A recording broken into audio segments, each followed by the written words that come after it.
ದೇವರ ಪರಿಶುದ್ಧ ನಾಮಕ್ಕೆ ಸ್ತೋತ್ರವಾಗಲಿ.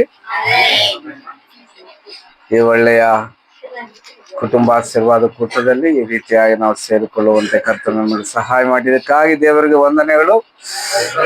ಕೂಡಿ ಬಂದ ನಿಮ್ಮೆಲ್ಲರೂ ಕೂಡ ದೇವರು ನಮ್ಮನ್ನು ಆಶೀರ್ವದಿಸಲಿ. ಆಮೇಲೆ ಒಂದು ಸ್ವಲ್ಪ ಸಮಯ ಕೆಲವು ವಾಕ್ಯಗಳ ಮೂಲಕವಾಗಿ ನಾವು ದೇವರ ವಾಕ್ಯವನ್ನು ಧ್ಯಾನ ಮಾಡಿಕೊಳ್ಳೋಣ. ಜ್ಞಾನೋಕ್ತಿಗಳು 3ನೇ ಅಧ್ಯಾಯ, ಜ್ಞಾನೋಕ್ತಿ 3:11-12 ಮಾತುಗಳನ್ನು ಓದ್ಕೊಳ್ಳೋಣ. 11-12.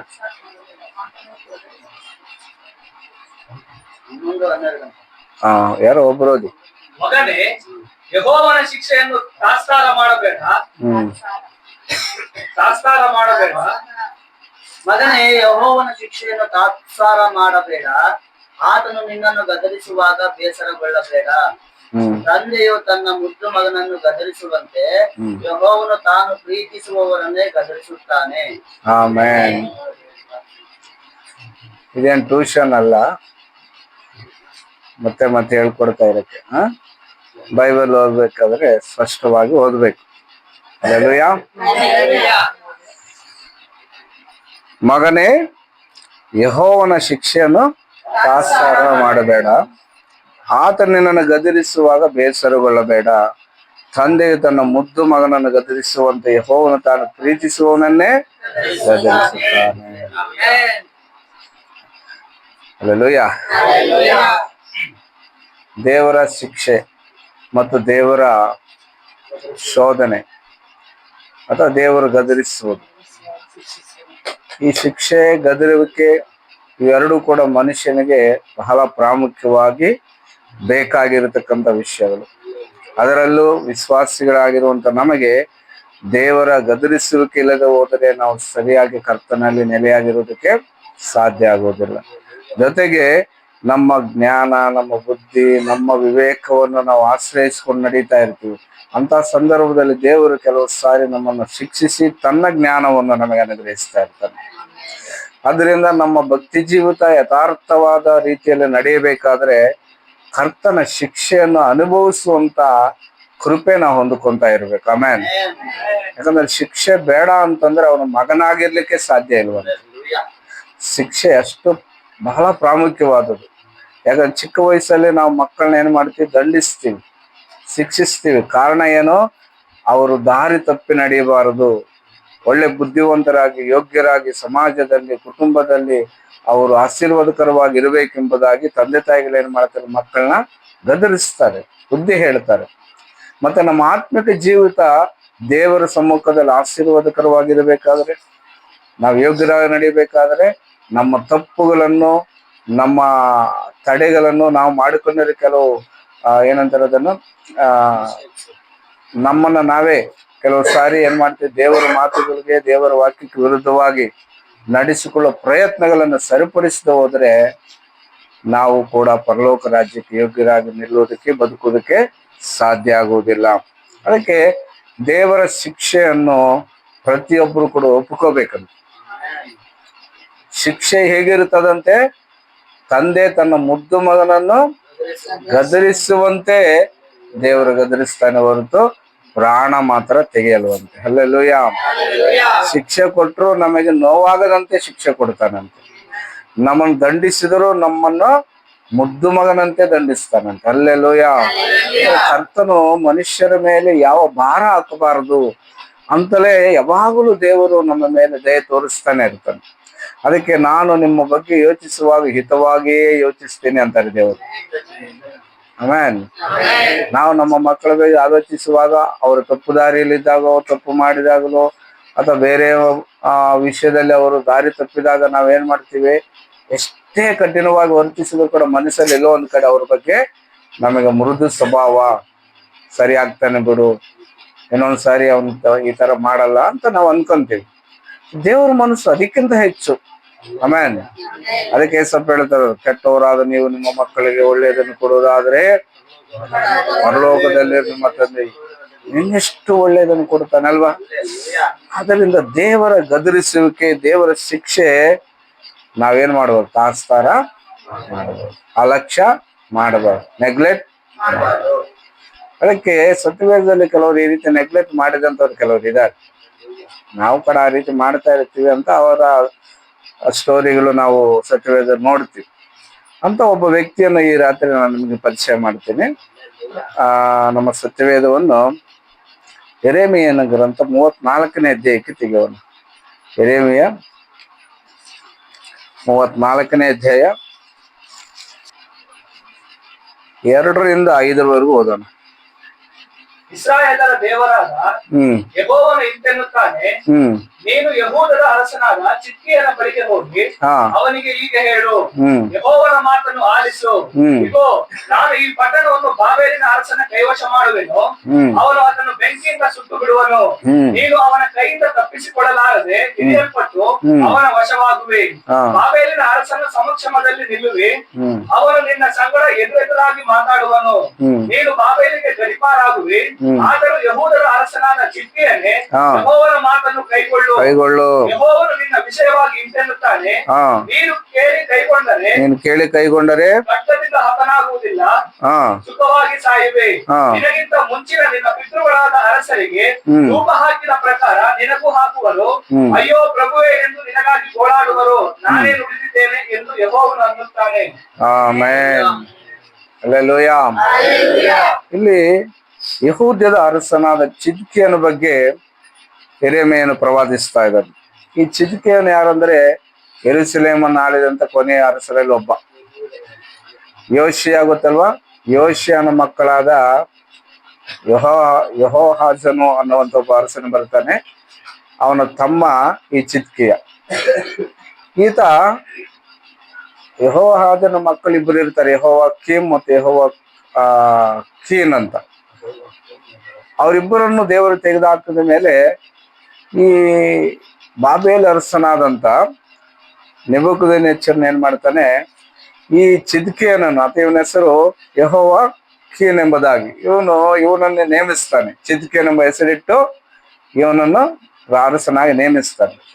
ಇವನು ಅರಸನಾಗಿ ನೇಮಿಸಿದಾಗ ಇವನು ಬಾಬೇಲ್ ಅರಸನಿಗೆ ಸಾಮಂತ ರಾಜರಂತಾರಲ್ಲ, ಏನಂತಾರ ಅವ್ನು? ಅಂದ್ರೆ ಆ ಅರಸನ ಕೆಳಗಡೆ ಇವನು ಆಡಳಿತ ನಡೆಸಬೇಕು, ಹಾಗೆ ನೇಮಿಸಿರ್ತಾನೆ. ಈ ವ್ಯಕ್ತಿ ಸ್ವಲ್ಪ ದಿನ ಆದಮೇಲೆ, ಕೆಲವು ವರ್ಷಗಳ 2-3 ವರ್ಷ ಆದ್ಮೇಲೆ ಏನ್ ಮಾಡ್ತಾನೆ, ಬಾಬೇಲ್ ಅರಸನ ವಿರುದ್ಧವಾಗಿ ತಿರುಗಿ ಬೀಳ್ತಾನೆ. ನಾವು ಕಪ್ಪ ಕಟ್ಟಲ್ಲ, ನಾವು ನಿಮಗೆ ಅಧೀನರ, ನಾವು ಸ್ವತಂತ್ರವಾಗಿರ್ತೀವಿ ಅನ್ನುವಂತ ರೀತಿಯಲ್ಲಿ ರಾಜನ ವಿರುದ್ಧವಾಗಿ ತಿರುಗಿ ಬಿದ್ದಾಗ ಅವನೇನ್ ಮಾಡ್ತಾನೆ, ಮತ್ತೆ ಯೆರೂಸಲೇಮಿನ ಮೇಲೆ ದಾಳಿ ಮಾಡೋದಕ್ಕೆ ಸಿದ್ಧ ಆಗ್ತಾ ಇರ್ತಾನೆ. ಅಂತ ಸಂದರ್ಭದಲ್ಲಿ ಯೆರೆಮೀಯನಿಗೆ ದೇವರೊಂದು ಪ್ರವಾದನೆ ಕೊಡ್ತಾನೆ. ಯೆರೆಮೀಯನೇ, ನೀನ್ ಹೋಗು, ಯೆರೂಸಲೇಮಿನ ಅರಸನಾದಂತ ಚಿದ್ಕೀಯನ ಹತ್ರ ಈ ಮಾತನ್ನು ಹೇಳು, ನನ್ನ ಮಾತೆಂಬುದಾಗಿ ಅಂತ ಹೇಳ್ತಾನೆ. ಏನಂತ? ನೀನು ಅವನಿಗೆ ಹೇಳು, ಈ ಮಾತನ್ನು ನನ್ನ ಮಾತನ್ನು ಆಲಿಸು. ನಾನು ಈ ಪಟ್ಟಣವನ್ನು ಬಾಬೇಲನ ಅರಸನ ಕೈವಶ ಮಾಡ್ತಾ ಇದ್ದೇನೆ. ದೇವರೇ ಒಪ್ಪಿಸ್ತಾ ಇದ್ದಾನಂತೆ ಯೆರೂಸಲೇಮನ್ನು. ಯಾರಿಗೆ? ಬಾಬೇಲ್ ಅರಸನ ಕೈಗೆ. ಮತ್ತು ಅವನು ಬಂದು ಏನ್ ಮಾಡ್ತಾನೆ, ಈ ಪಟ್ಟಣವನ್ನು ಸುಟ್ಟು ಬಿಡ್ತಾನೆ. ಅವನ ಕೈಯಿಂದ ಯಾರು ತಪ್ಪಿಸ್ಕೊಳ್ಳಲಿಕ್ಕೆ ಆಗೋದಿಲ್ಲ. ನೀನು ಅವನ ಸಮಕ್ಷಮದಲ್ಲಿ ನಿಲ್ತಿ, ಅವನು ನಿನ್ನ ಸೆರೆ ಹಿಡಿತಾನೆ, ನಿನ್ನ ಬಂಧಿಸ್ತಾನೆ, ಅವನು ನಿನ್ನ ಎದುರಿಗೆ ನಿಂತುಕೊಂಡು ನಿನ್ನಟ್ಟು ಮಾತನಾಡ್ತಾನೆ. ಆದರೆ ಯೆಹೂದದ ಅರಸನಾದ ಚಿದ್ಕೀಯನೇ, ಯೆಹೋವನ ಮಾತನ್ನು ಕೇಳು, ಕೈಗೊಳ್ಳು. ಯೆಹೋವನು ನಿನ್ನ ವಿಷಯವಾಗಿ ಇಂತೆನ್ನುತ್ತಾ, ನೀನು ಕೇಳಿ ಕೈಗೊಂಡರೆ ಖಡ್ಗದಿಂದ ಹತನಾಗುವುದಿಲ್ಲ ನೀನು. ಬಾಬೇಲನ ಅರಸನ್ ನಿನ್ನನ್ನು ಹಿಡಿತಾನೆ, ಸೆರವನಿಗೆ ಹಾಕ್ತಾನೆ, ಬೇಡಿ ಹಾಕ್ತಾನೆ, ಆದರೂ ನಿನ್ನನ್ನು ಏನ್ ಮಾಡಲ್ಲ, ನಿನ್ನನ್ನು ಸಾಯಿಸಲ್ಲ, ಖಡ್ಗದಿಂದ ನಿನ್ನನ್ನು ಹತ ಮಾಡಲ್ಲ. ನೀನು ಸುಖವಾಗಿ ಸಾಯ್ತೀಯ, ವಯಸ್ಸಾದ್ಮೇಲೆ ಸಾಯ್ತೀಯ. ನಿನಗಿಂತ ಮುಂಚಿನ ನಿನ್ನ ಪುತ್ರಗಳಾದ ಅರಸರಿಗೆ ಧೂಪ ಹಾಕಿದ ಪ್ರಕಾರ ನಿನಗೂ ಹಾಕ್ತಾರೆ. ಮತ್ತೆ ನಿನ್ನ ಪ್ರಜೆಗಳು ಅಯ್ಯೋ ಪ್ರಭುವೇ ಅಂತ ನಿನಗೋಸ್ಕರ ಓಲಾಡ್ತಾರೆ ನಿನ್ನ ಸತ್ತ ದಿನ. ಅದರಿಂದ ನಾನು ನುಡಿದಿದ್ದೇನೆ, ನೀನು ಕೈಕೊಂಡು ನಡೆ ಎಂಬುದಾಗಿ ಯೆಹೋವನು ಯೆರೆಮೀಯನ ಮೂಲಕ ಚಿದ್ಕೀಯನಿಗೆ ಒಂದು ಬುದ್ಧಿವಾದವನ್ನು ಪ್ರಕಟಣೆಯನ್ನು ಮಾಡಿಸ್ತಾನೆ. ಹಲ್ಲೆಲೂಯಾ. ನೋಡಿ, ಶಿಕ್ಷೆ ಬರುವುದು ಸುಮ್ಮನೆ ಬರಲ್ಲ. ಯಾರಿಗೆ ಏನೇ ವಿಷಯದಲ್ಲಿ ಶಿಕ್ಷೆ ಸುಮ್ಮನೆ ಬರಲ್ಲ. ಶಿಕ್ಷೆಗೆ ಕಾರಣ ಇದ್ದೇ ಇರುತ್ತದೆ. ಈಗ ನಮ್ಮ ಜೀವನದಲ್ಲಿ ದೇವರು ಒಂದು ಶಿಕ್ಷೆ ಕೊಟ್ರೆ ಅದಕ್ಕೆ ಕಾರಣ ಯಾವುದೋ ಒಂದು ಇರ್ತದೆ. ನಾವ್ ಅನ್ಕೊಂಡಿದ್ದೀವಿ ನಾವ್ ಏನು ಮಾಡಿರಲ್ಲ, ನಾವೇನ್ ಪಾಪ ಮಾಡಿದೀವಿ ಅನ್ಕೊಂತೀವಿ. ತಪ್ಪು. ನಾವೆಷ್ಟೋ ವಿಷಯಗಳಲ್ಲಿ ದೇವರ ವಿರುದ್ಧವಾಗಿ ಮಾತಾಡಿದ್ದು, ವರ್ತಿಸಿದ್ದು, ನಡೆದಿದ್ದು, ಶಾರೀರಿಕವಾದ ಪಾಪಗಳು, ಕಣ್ಣಿನ ಪಾಪಗಳು, ಲೋಕದಲ್ಲಿ ಯಾವುದೋ ಒಂದು ಘಟನೆಗಳಲ್ಲಿ ನಾವು ಕೈ ಹೆಚ್ಚಿ ಮಾಡಿರುವಂತ ಪಾಪಗಳು ಏನ್ ಮಾಡ್ತದೆ, ನಮ್ಮ ಮೇಲೆ ದೇವರಿಗೆ ಕೋಪ ಉಂಟು ಮಾಡಿರುತ್ತದೆ. ಆವಾಗ ದೇವರು ಏನ್ ಮಾಡ್ತಾನೆ, ಆ ತನ್ನ ಕೋಪವನ್ನು ಕೆಲವು ಶಿಕ್ಷೆಗಳನ್ನು ಕೊಟ್ಟು ನಮ್ಮನ್ನು ಅಲ್ಲಿಂದ ಪಾರು ಮಾಡುವುದಕ್ಕಾಗಿ ಶಿಕ್ಷೆ ಕೊಡ್ತಾರೆ. ಹಲ್ಲೆಲೂಯಾ. ಯೆರೂಸಲೇಮಿನವರು, ಯಹೂದ ಜನಾಂಗದವರು ದೇವರ ವಿರೋಧವಾದ ಕಾರ್ಯಗಳನ್ನು ಮಾಡಿ ಅನ್ಯ ದೇವತೆಗಳನ್ನು ಇಟ್ಟುಕೊಂಡು ಯೆರೂಸಲೇಮ್ ದೇವಾಲಯವನ್ನು ಹೊಲಸು ಮಾಡಿ, ಆ ದೇವಾಲಯದಲ್ಲಿ ಮಾತ್ರವಲ್ಲದೆ ಎಲ್ಲೆಲ್ಲಿ ಎತ್ತರವಾದ ಸ್ಥಳಗಳಿದೆ ಅಲ್ಲೆಲ್ಲ ಕೂಡ ಪೂಜಾ ಸ್ತಂಭಗಳನ್ನು ಇಟ್ಟುಕೊಂಡು ಅನ್ಯ ದೇವತೆಗಳನ್ನು ಮಾಡ್ತಾ ಇರುವಂತ ಸಂದರ್ಭದಲ್ಲಿ ದೇವರು ಯೆರೂಸಲೇಮನನ್ನು ಮತ್ತು ಇಸ್ರಾಯೇಲ್ ಜನಾಂಗವನ್ನು, ಯಹೂದ ಜನಾಂಗವನ್ನು ತಿರಸ್ಕಾರ ಮಾಡಿಬಿಡ್ತಾರೆ.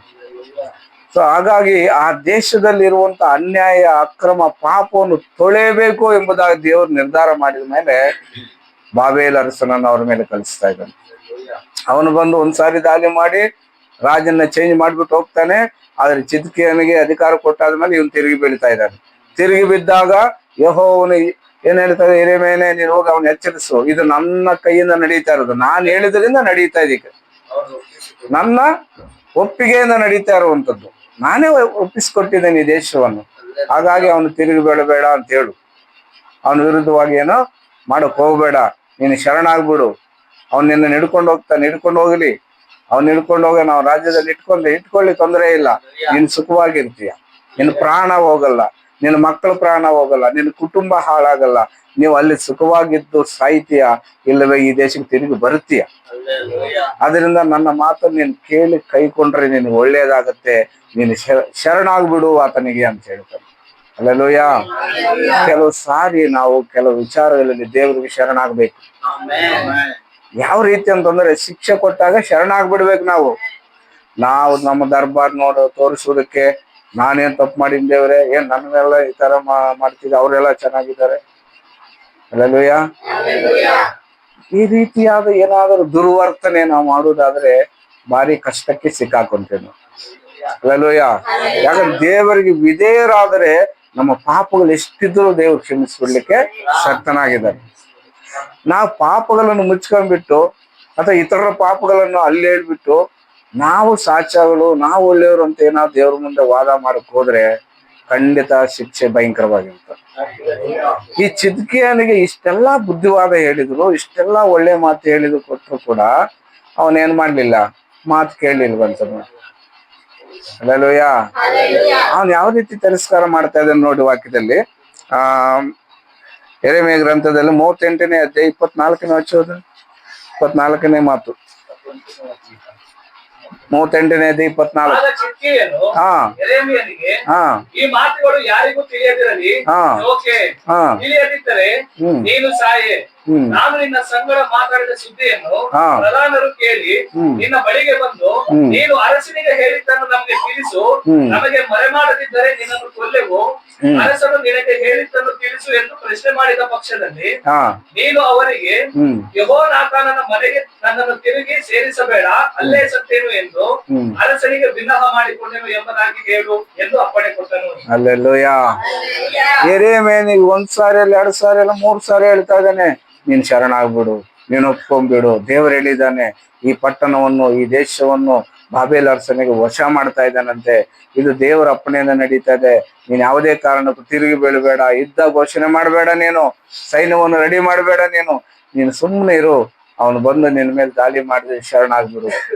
ಆಗ ನಿನ್ನ ಪ್ರಾಣ ಉಳಿಸ್ಕೊಂತೀಯ, ಆಗ ನಿನ್ನ ದೇಶ ಉಳಿಸ್ಕೊಂತೀಯ, ಆವಾಗ ನಿನ್ನ ಕುಟುಂಬ ಉಳಿಸ್ಕೊಂತೀಯ, ನೀನೇನೋ ಸುಖವಾಗಿಯೇ ಸಾಯ್ತೀಯ, ತೊಂದರೆ ಏನಿರಲ್ಲ ಅಂತ ಹೇಳಿದ್ರೆ ಅವನು ಹೇಳ್ತಾನೆ, ಸುಮ್ಮನೆ ಇರು, ಯಾರ ಹತ್ರ ನೀ ಮಾತು ಹೇಳಕ್ ಹೋಗ್ಬೇಡ, ಯಾರ ಬಳಿ ನೀ ವಿಷಯ ಹೇಳಕ್ ಹೋಗ್ಬೇಡ, ನನ್ನ ಹತ್ರ ಹೇಳಿದ್ಯಾ ಅಷ್ಟೇ ಸಾಕು, ಇನ್ನು ಯಾರಿಗಾದ್ರೂ ಹೇಳಿದ್ಯಾ ನೀನ್ ಸಾಯ್ತೀಯ.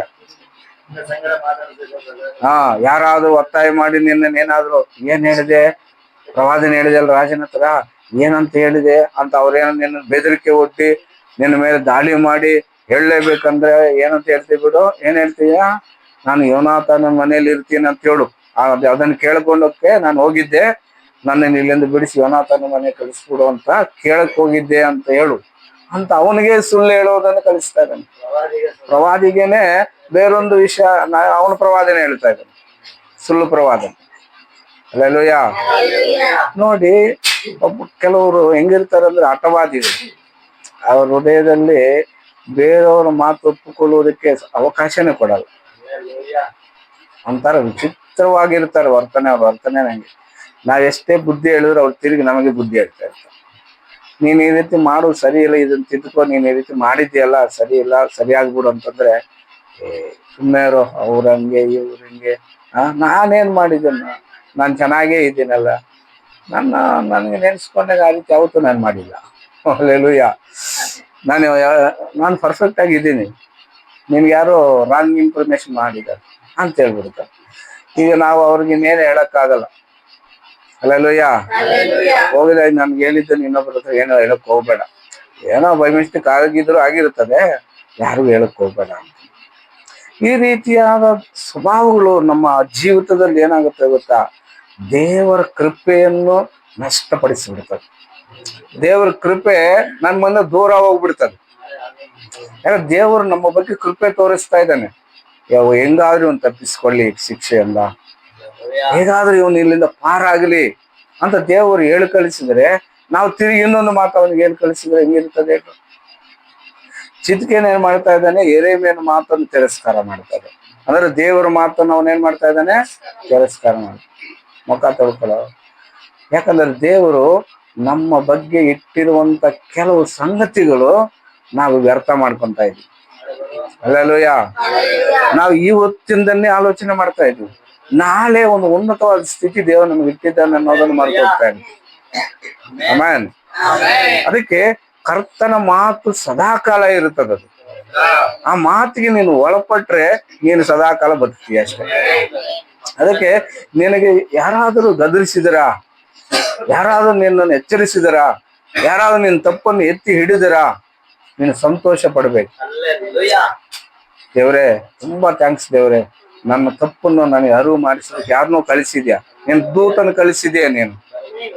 ದೇವ್ರೆ ನೀನು ಪ್ರಥಮತಾಸ್ತುತಿ ಸಲ್ಲಿಸ್ತೀಯ ಅಂತ ಹೇಳ್ಬೇಕಂತ. ಅಲ್ಲೆಲ್ಲೂಯ.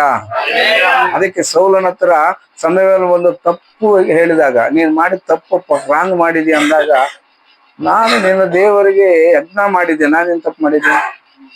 ನೀನ್ ಬೇಗ ಬರ್ಲಿಲ್ಲ, ಅದಕ್ಕೆ ನಾನು ಹೋಮ ಮಾಡಿಬಿಟ್ಟೆ, ಇದರಲ್ಲಿ ತಪ್ಪೇನಿದೆ? ಅಲ್ಲೆಲ್ಲೂಯ. ಅಲ್ಲೆಲ್ಲೂಯ. ಅದೇ ದಾವೀದನ ಹತ್ರ, ದಾವೀದನೇ ನೀನು ತಪ್ಪು ಮಾಡಿದ್ಯಾ, ಪಾಪ ಮಾಡಿದ್ಯಾ ಅಂದ ತಕ್ಷಣ ಕೆಳಗಡೆ ಕೂತ್ಕೊಂಡು ನೆಲ ಮೇಲೆ ಕೂತ್ಕೊಂಡ್ಬಿಟ್ಟು ಗೋಲಾಡ್ಬಿಟ್ನಂತ. ಅಲ್ಲೆಲ್ಲೂಯ. ಅದಕ್ಕೆ ಮನುಷ್ಯನ ಮನಸ್ಸು ಕಠಿಣ ಆಗಬಾರದು ದೇವರ ಮುಂದೆ. ದೇವರ ಮುಂದೆ ನಾವು ಕಠಿಣ ಪಡಿಸ್ಕೊಂಡ್ರೆ ನಮ್ಮ ಮನಸ್ಸು ನಮಗೆ ದುರ್ಗತಿನೇ. ಅಲ್ಲೆಲ್ಲೂಯ. ಅದಕ್ಕೆ ಯಾವಾಗ ನಿನ್ನನ್ನು ದೇವರು ದರ್ಶಿಸ್ತಾನೋ ಆ ದರ್ಶನಕ್ಕೆ ನೀನು ಒಳಪಡಿ. ಪೌಲನನ್ನು ದಮಸ್ಕ ಬೀದಿಯಲ್ಲಿ ದೇವರು ದರ್ಶಿಸಿದರು. ಪೌಲನೇ ಪೌಲನೇ ಅಂತ ಕರೆದಾಗ, ಕರ್ತನೇ ನೀನ್ ಯಾರಪ್ಪ ಅಂತ ಕೇಳಿದಾಗ, ನನ್ನನ್ನು ನೀನ್ ಹಿಂಸೆ ಪಡಿಸ್ತಾ ಇದ್ದೀರಾ, ಆ ಯೇಸು ನಾನೇ, ಆ ಕ್ರಿಸ್ತನ್ ನಾನೇ ಅಂತ ಹೇಳಿದಾಗ ಆವಾಗ ಸೌಲನಿಗೆ ಏನಾಯ್ತು, ಮನವರಿಕೆ ಆಯ್ತು. ನಾನು ಕರ್ತನೆ ನಾನೇನ್ ಮಾಡ್ಬೇಕು, ಶರಣಾಗ್ಬಿಟ್ಟ. ಶರಣಾಗಿದ್ದರಿಂದಲೇ ದೇವರ ಆತನನ್ನು ಅಷ್ಟು ಮೇಲೆ ಕೆತ್ತ. ಇದು ಚಿದ್ಕೀಯನನ್ನು ದೇವರು ಸ್ಥಿರಪಡಿಸುವುದಕ್ಕಾಗಿ ಇಷ್ಟಪಡ್ತಾ ಇದ್ದಾನೆ. ಯಾಕಂದ್ರೆ ದಾವೀದನಿಗೆ ಒಂದು ಮಾತು ಕೊಟ್ಟಿದ್ದಾರೆ ದೇವರು, ನೋಡಪ್ಪ ನಿನ್ನ ದೀಪವನ್ನು ನಾನು ಆರಿಸಲ್ಲ, ಸಿಂಹಾಸನವು ನಿನ್ನ ವಂಶದವರಿಗೆ ಶಾಶ್ವತವಾಗಿ ಕೊಟ್ಬಿಟ್ಟಿದ್ದೇನೆ. ಈ ಚಿದ್ಕೀಯನು ಕೂಡ ದಾವೀದನ ವಂಶದವನೇ ಅಲ್ಲವ. ಹಾಗಾಗಿ ಈ ಚಿದ್ಕೀಯನು ಇರಬೇಕು ಸಿಂಹಾಸನ ಮೇಲೆ ಅಂದಾಗ ದೇವರು ಆಸೆ ಪಡ್ತಾ ಇದ್ದಾರೆ. ಆದ್ರೆ ಇವನೇನ್ ಮಾಡ್ತಾ ಇದ್ದಾನೆ, ನಾನೇ ಬಲವಂತವಾಗಿ ಆ ಒಂದು ಬಾಬೇಲ್ ಅರಸನ ವಿರುದ್ಧ ಯುದ್ಧ ಮಾಡಿ ಗೆದ್ದುಕೊಂಡು ನಾನು ಸಿಂಹಾಸನ ಸ್ಥಿರಪಡಿಸ್ಕೊಂಡ್ಬಿಡ್ತೀನಿ ಅಂತ ಕನಸು ಕಾಣ್ತಾ ಇದ್ದಾನೆ. ದೇವರ ಸಂಕಲ್ಪಕ್ಕೆ ವಿರುದ್ಧವಾಗಿ, ದೇವರ ಚಿತ್ತಕ್ಕೆ ವಿರುದ್ಧವಾಗಿ ನಿಂತುಕೊಂತಾ ಇದ್ದಾನೆ. ಅದಕ್ಕೆ ದೇವರು ಒಂದಲ್ಲ 2 ಸಲ 3 ಸಲ ಎಚ್ಚರಿಸ್ತಾರೆ. ಯೆರೆಮೀಯನು ಪದೇ ಪದೇ ಬಂದು ಹೇಳ್ತಾನೆ, ಅರಸನೇ ಇಲ್ಲಿ ಕೇಳು, ನೀನು ತುಂಬಾ ಒಳ್ಳೆಯವನು, ತುಂಬಾ ಬುದ್ಧಿವಂತ ನನಗೆ ಗೊತ್ತು, ಹಾಗಾಗಿ ಈ ಒಳ್ಳೆ ಮಾತನ್ನು ಆಲಿಸು, ಕೆಟ್ಟವ್ರ ಮಾತು ಕೇಳಬೇಡ, ಬೇರೆಯವ್ರ ಪ್ರವಾದಿಗಳ ಮಾತು ಕೇಳಬೇಡ, ಅವರು ಸುಳ್ಳು ಪ್ರವಾದಿಗಳು, ಯೆರೂಸಲೇಮಿಗೆ ಏನಾಗಲ್ಲ, ರಾಜನ ಸ್ಥಿರವಾಗಿರಲಿ, ಚಿರಂಜೀವಿ ಆಗಿರ್ಲಿ ಅಂತ ಬಂದು ನಿನ್ ಮುಂದೆ ಹೊಗಳ್ತಾ ಇರ್ತಾರೆ. ಇಲ್ಲೇನು ನಡೆಯಲ್ಲ ಅಂತದ್ದು. ದೇವ್ರು ಹೇಳ್ತಾ ಇರೋ ಮಾತೇನು ಗೊತ್ತಾ? ಯೆರೂಸಲೇಮ್ ಕೆಡವಲ್ಪಡ್ತದೆ, ಬೆಂಕಿಯಿಂದ ಸುಟ್ಟು ಹೋಗ್ತದೆ. ಇದು ಪ್ರಜೆಗಳೆಲ್ಲ ಸೆರೆ ಹೋಗ್ತಾರೆ, ಅನೇಕರ ಪ್ರಾಣ ಇಲ್ಲಿ ತೆಗೆಯಲ್ಪಡ್ತದೆ. ಅಲ್ಲೆಲ್ಲೂಯ. ಆದ್ರಿಂದ ನೀವೇನಾಗಬೇಕು? ಶರಣಾಗು, ಒಪ್ಕೋ, ಒಪ್ಕೊಂಡ್ಬಿಡು. ಯಾಕಂದ್ರೆ ನೀನು ನಿನ್ನ ಪ್ರಜೆಗಳು ಪಾಪ ಮಾಡ್ತಾ ಇದ್ದೀರಾ, ದೇವರ ವಿರುದ್ಧವಾಗಿ ನಡೀತಾ ಇದ್ದೀರಿ, ನೀವು ದೇವರನ್ನ ಬಿಟ್ಬಿಟ್ಟಿದ್ದೀರಾ. ಆದ್ರಿಂದ ದೇವ್ರ ಶಿಕ್ಷೆ ಕೊಡುವಾಗ ನೀನು ದೇವ್ರ ಮುಂದೆ ಒಪ್ಕೊಂಡ್ರೆ ದೇವ್ರು ಕ್ಷಮಿಸ್ತಾನೆ. ಆಮೆನ್. ಅಲ್ಲೆಲ್ಲೂಯ. ಇನ್ನೊಂದು ಮಾತು ನೋಡ್ರಿ, 2 ಪೂರ್ವಕಾಲ ವೃತ್ತಾಂತ 36ನೇ ಅಧ್ಯಾಯ 12-13. 2 ಪೂರ್ವಕಾಲ ವೃತ್ತಾಂತ 12-13 36ನೇ ಅಧ್ಯಾಯ. 2 ಪೂರ್ವಕಾಲ ವೃತ್ತಾಂತ 36ನೇ ಅಧ್ಯಾಯ. ಇನ್ನೆಲ್ಲಿದೆ ನೀನು? ಅವನು ತನ್ನ ದೇವರಾದ ಯೆಹೋವನ ಚಿತ್ತಕ್ಕೆ ವಿರುದ್ಧವಾಗಿ ನಡೆದು ಯೆಹೋವನ ಮಾತುಗಳನ್ನು ತನಗೆ ತಿಳಿಸುತ್ತಿದ್ದ ಪ್ರವಾದಿಯಾದ ಯೆರೆಮೀಯನ ಮುಂದೆ ತನ್ನನ್ನು ತಗ್ಗಿಸಿಕೊಳ್ಳಲಿಲ್ಲ. ಅಲ್ಲೆಲ್ಲೂಯ. ಏನ್ ಮಾಡ್ತಾ ಇದ್ದಾನೆ? ಕಠಿಣ ಮಾಡ್ಕೊಂತ ಇದ್ದಾನೆ ಅವನ ಹೃದಯವನ್ನು. ಯೆರೆಮೀಯನು ಬಂದು ಹೇಳ್ತಾ ಇದ್ದಾರೆ, ಅವನ್ ಏನ್ ಮಾಡ್ತಾ ಇದ್ದಾನೆ? ತನ್ನ ದೇವರಾದ ಯೆಹೋವನ ಚಿತ್ತಕ್ಕೆ ವಿರುದ್ಧವಾಗಿ ನಡೆದು ಯೆಹೋವನ ಮಾತುಗಳನ್ನು ತನ್ನ ತಿಳಿಸುತ್ತಿದ್ದ ಪ್ರವಾದಿಯಾದ ಯೆರೆಮೀಯನ ಮುಂದೆ ತನ್ನನ್ನು ತಗ್ಗಿಸಿಕೊಳ್ಳಲಿಲ್ಲ. ಎಷ್ಟು ಹೇಳಿದ್ರು ಹಠಮಾರಿ. ನೀನೆಲ್ಲ ಹೇಳೋದು ಹೇಳ್ಕೊಂಡಿರೋ, ನಾನ್ ಮಾಡೋದು ಮಾಡ್ತಾ ಇರ್ತೀನಿ. ಅಲ್ಲೆಲ್ಲೂಯ. ದೇವ್ರ ಮಕ್ಕಳೇ, ಹಠ ತುಂಬಾ ಭಯಂಕರವಾದ ಪಾಪ. ದೇವರ ಮುಂದೆ ನಮ್ಮ ನಿಲ್ಲಿಸಲಾರದಂತೆ ಮಾಡುವಂತ ಒಂದು ಕೆಟ್ಟ ಕ್ರಿಯೆ ಯಾವ್ದಪ್ಪ ಅಂದ್ರೆ ಹಠ. ಹೃದಯದಲ್ಲಿ ಹಠ ಇರಬಾರ್ದು. ನಮ್ಮ ಹೃದಯ ಕಠಿಣ ಇರಬಾರ್ದು. ನಮ್ಮ ಸ್ವಭಾವ ಬಂಡು ಸ್ವಭಾವ ಆಗಿರಬಾರ್ದು. ಯಾಕಂದ್ರೆ ಈಗ ನಮ್ಮ ಹೃದಯದಲ್ಲಿ ಪರಿಶುದ್ಧಾತ್ಮನಿದಾನಲ್ವಾ, ಪರಿಶುದ್ಧಾತ್ಮನ ಇರೋ ಹೃದಯ ಮೃದುವಾಗಿರುತ್ತದೆ. ಅದು ದೈವಿಕ ಸ್ವಭಾವದಲ್ಲಿ ಇರುತ್ತದೆ. ಯಾರಿಗೆ ಪರಿಶುದ್ಧಾತ್ಮನ ಇರುವುದಿಲ್ಲವೋ, ಯಾರಿಗೆ ದೇವರು ನಡೆಸಲಿಕ್ಕೆ ಇರುವುದಿಲ್ಲವೋ, ಅವ್ರ ಹೃದಯ ಕಠಿಣ ಆಗಿಬಿಟ್ಟಿರ್ತದೆ. ಅದಕ್ಕೆ ಅವರು ಎಷ್ಟು ವಾಕ್ಯ ಹೇಳಿ ಆ ಸಮ್ಮಿಟ್ಟಿಗೆ ಬಡಿದ್ರು ಕೂಡ ಬಂಡೆ ಬಡಿಯಲ್ಲ. ಅದಕ್ಕೆ ಈ ಚಿದ್ಕೀಯನು ಏನಾಗ್ತಾ ಇದ್ದಾನೆ? ಪದೇ ಹಠವಾದಿ ಆಗ್ತಾನೆ. ಹಠಮಾರಿ ಆಗ್ಬಿಟ್ಟು ಪ್ರವಾದಿಯ ಮುಂದೆ ತಗ್ಗಿಸ್ಕೊಂಡಿಲ್ಲ, ದೇವರ ಮಾತಿಗೆ ಒಪ್ಪಿಸ್ಕೊಂಡಿಲ್ಲ, ಅವನು ತದ್ವಿರುದ್ಧವಾಗಿ ನಡೀತಾ ಇದ್ದಾನಂತೆ. ಆದ್ದರಿಂದಲೇ ದೇವರು ಆತನನ್ನು ಯಾವ ರೀತಿ ಶಿಕ್ಷಿಸ್ತಾ ಇದ್ದಾನೆ ಗೊತ್ತಾ? ನೋಡಿ, ಯೆರೆಮೀಯ ಪ್ರವಾದನೆ ಗ್ರಂಥ 39ನೇ ಅಧ್ಯಾಯ 1-7 ಓದಿ. ಯೆರೆಮೀಯ 39ನೇ ಅಧ್ಯಾಯ 1-7. ಯೆಹೂದದ ಅರಸನಾದ ಚಿದ್ಕೀಯನ ಆಳಿಕೆ 9ನೇ ವರ್ಷದ 10ನೇ ತಿಂಗಳಿನಲ್ಲಿ ಬಾಬೆಲಿನ ಅರಸನಾದ ನೆಬೂಕದ್ನೆಚ್ಚರನು ಸಕಲ ಸೈನ್ಯ ಸಹಿತ ಬಂದು ಯೆರೂಸಲೇಮನ್ನು ಮುತ್ತಿದನು. ಚಿದ್ಕೀಯನ 11ನೇ ವರ್ಷದ 4ನೇ ತಿಂಗಳಿನ 9ನೇ ದಿನದಲ್ಲಿ ಗೋಡೆ ಒಡಕು ಬಿದ್ದು ಯೆರೂಸಲೇಮು ಶತ್ರುವಶವಾಗಲು ನೆಬೂಕದ್ನೆಚ್ಚರ್ ಸಮಗರ್ ನೆಬೋ ಕಂಚುಕಿಯರ ಮುಖ್ಯಸ್ಥನಾದ ಸರ್ಸೆಕಿಮ್ ಜೋಯಿಸರ ಮುಖ್ಯಸ್ಥನಾದ ನೆಬೂಕದ್ನೆಚ್ಚರ್ ಅಂತೂ ಬಾಬೆಲಿನ ಅರಸನ ಸಕಲ ಸರದಾರರು ಪುರ ಪ್ರವೇಶ ಮಾಡಿ ಮಧ್ಯಮ ದ್ವಾರದೊಳಗೆ ಆಸೀನರಾದರು. ಯೆಹೂದದ ಅರಸನಾದ ಚಿದ್ಕೀಯನು ಸಮಸ್ತ ಸೈನಿಕರು ಇವರನ್ನು ನೋಡಿ ಅದೇ ರಾತ್ರಿಯಲ್ಲಿ ಹೊರಟು ಅರಸನ ಉದ್ಯಾನ ಮಾರ್ಗವಾಗಿ 2 ಗೋಡೆಗಳ ನಡುವಣ ಬಾಗಿಲಿಂದ ಪಟ್ಟಣವನ್ನು ಬಿಟ್ಟು ಅರಾಬ ಎಂಬ ತಗ್ಗಾರು ಪ್ರದೇಶದ ಕಡೆಗೆ ಪಲಾಯನ ಮಾಡಿದರು. ಕ್ರಿಸ್ತಿಯರ ಸೈನಿಕರು ಅವರನ್ನು ಹಿಂದಟ್ಟುತ್ತಾ ಯೆರಿಕೋವಿನ ಬಯಲಿನಲ್ಲಿ ಚಿದ್ಕೀಯನನ್ನು ತಗಲಿ ಹಿಡಿದು ಹಮಾತ್ ಸೀಮೆಯ ರಿಬ್ಲದಲ್ಲಿದ್ದ ನೆಬೂಕದ್ನೆಚ್ಚರನೆಂಬ ಬಾಬೆಲಿನ ಅರಸನ ಬಳಿಗೆ ತೆಗೆದುಕೊಂಡು ಬಂದರು. ಆ ಬಾಬೆಲಿನ ಅರಸನು ಅಲ್ಲಿ ಚಿದ್ಕೀಯನಿಗೆ ಶಿಕ್ಷೆಯನ್ನು ವಿಧಿಸಿ ಅವರ ಮಕ್ಕಳನ್ನು ಅಲ್ಲೇ ಅವರ ಕಣ್ಣೆದುರಿಗೆ ವಧಿಸಿ ಯೆಹೂದದ ಸಮಸ್ತ ಶ್ರೀಮಂತರನ್ನು ಕೊಲ್ಲಿಸಿದನು. ಇದಲ್ಲದೆ ಚಿದ್ಕೀಯನ ಕಣ್ಣುಗಳನ್ನು ಕೀಳಿಸಿ ಅವನನ್ನು ಬಾಬೆಲಿಗೆ ಸಾಗಿಸಬೇಕೆಂದು ಬೇಡಿ ಹಾಕಿಸಿದನು. ಹಲ್ಲೆಲೂಯಾ. ಹೆಂಗಿದೆ ನೋಡಿ ಪರಿಸ್ಥಿತಿ. ಅವನು ಹಠಮಾರಿಯಾಗಿ ದೇವರ ಮಾತುಗಳನ್ನು ತಿರಸ್ಕರಿಸಿ ಪ್ರವಾದಿಯ ಮುಂದೆ ತಗ್ಗಿಸಿಕೊಳ್ಳದೆ, ದೇವರ ಮುಂದೆ ತಗ್ಗಿಸಿಕೊಳ್ಳದೆ ಮಾಡಿದ ಪಾಪದಿಂದ ದೇವರ ಶಿಕ್ಷೆ ಯಾವ ರೀತಿ ಬಂತಂದ್ರೆ ಅವನ ಮೇಲೆ, ಯೆರೂಸಲೇಮಿನ ಮೇಲೆ ಬಾಬೆಲಿನ ಅರಸನ ದಾಳಿ ಪ್ರಾರಂಭ ಆಯಿತು. ಅವನು 9ನೇ ವರ್ಷದ ಆಡಳಿತದ 9ನೇ ವರ್ಷದಲ್ಲಿ ಎಷ್ಟನೇ ದಿನ? 10ನೇ ದಿನದಲ್ಲಿ 10ನೇ ತಿಂಗಳು 11ನೇ ವರ್ಷದ 4ನೇ ತಿಂಗಳಿನ 9ನೇ ದಿನದಲ್ಲಿ ಪೌಲು ಗೋಡೆ ಒಡಕು ಬಿದ್ದು ಯೆರೂಸಲೇಮಿನ ಶತ್ರು ವಶವಾಯಿತು. ಸುಮಾರು 3 ರಿಂದ 4 ವರ್ಷ ಯೆರೂಸಲೇಮನ್ನು ಮುತ್ತಿಗೆ ಹಾಕಲ್ಪಟ್ಟಿತು. ಯೆರೂಸಲೇಮನ್ನು ಮುತ್ತಿಗೆ ಹಾಕಿದರು ಬಾಬೆಲ ಅರಸನ ಸೈನಿಕರು, ಸಮಸ್ತ ರಾಜ್ಯಗಳವರು. ಹಾಕಿ 4ನೇ ತಿಂಗಳಲ್ಲಿ ಏನಾಯ್ತು? 11ನೇ ವರ್ಷ 4ನೇ ತಿಂಗಳ 11ನೇ ದಿನದಲ್ಲಿ 9ನೇ ದಿನದಲ್ಲಿ ಆ ಕೋಟೆ ಒಂದು ಕಡೆ ಒಡೆದಾಕ್ಬಿಟ್ರು, ಅಂದ್ರೆ ಹೋಲ್ ಮಾಡ್ಬಿಟ್ರು. ಸುತ್ತಲೂ ಕೋಟೆ ಇರ್ತದಲ್ಲ ನಗರಕ್ಕೆ, ಆ ಗೋಡೆಯನ್ನು ಸ್ವಲ್ಪ ಜಾಗ ಮಾಡಿ ಅದನ್ನು ಹೋಗುವುದಕ್ಕೆ ನುಗ್ಗುವುದಕ್ಕೆ ಜಾಗ ಮಾಡಿಬಿಟ್ಟು ಹೊಡೆದಾಕ್ಬಿಟ್ರು.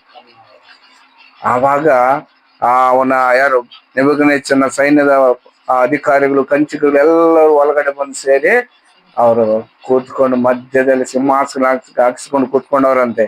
ಕೂತ್ಕೊಂಡು ಈ ವಿಚಾರ ಅರಸನಾದ ಚಿದ್ಕೀಯನು ಗೊತ್ತಾದಾಗ ಭಯಪಟ್ಟು ತನ್ನ ಕುಟುಂಬಸ್ಥರನ್ನು ಕರ್ಕೊಂಡು, ಕೆಲವು ಸೈನಿಕರನ್ನು ಕರ್ಕೊಂಡು ಅಂಡರ್ಗ್ರೌಂಡ್ ಅಲ್ಲಿ ಅವನು ಓಡೋಗ್ತಾ ಇದ್ದಾನೆ. ಅಂದ್ರೆ ಆ ಪಟ್ಟಣ ಮುಖದ ಯಾವ್ದು ತೋಟ ಇರ್ತದಲ್ಲ, ಅದು ಆ ಉದ್ಯಾನವನ ಇರ್ತದೆ, ಅಲ್ಲೊಂದು ಸೀಕ್ರೆಟ್ ದಾರಿ ಮಾಡಿರ್ತಾರೆ, ಸುರಂಗ ಮಾರ್ಗ ಇರ್ತದೆ.